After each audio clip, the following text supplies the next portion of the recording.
বাটি চচ্চড়ি করে দেখাবো।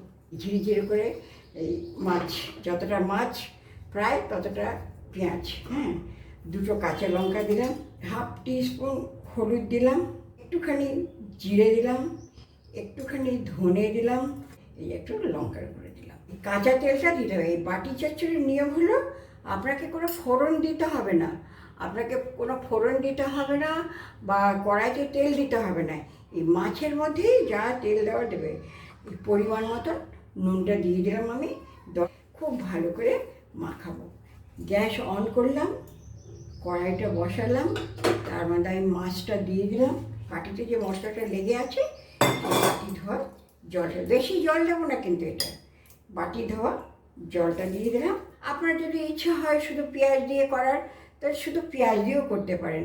তা আমার ইচ্ছা হলো একটু আনাজ দেওয়ার, হ্যাঁ, একটু আলু দিলাম, একটু বিনস দিলাম, আর একটু ঝিঙ্গা দিয়ে দিলাম।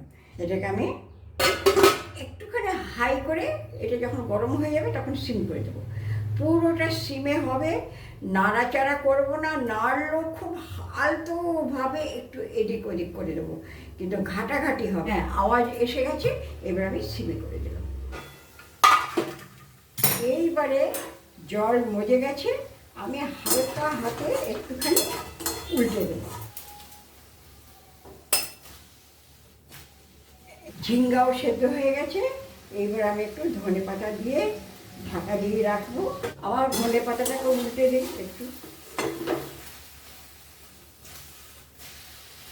দেখুন কীভাবে উল্টে দিয়েছি, ধনে পাতা ভিতর দিকে চলে গেছে।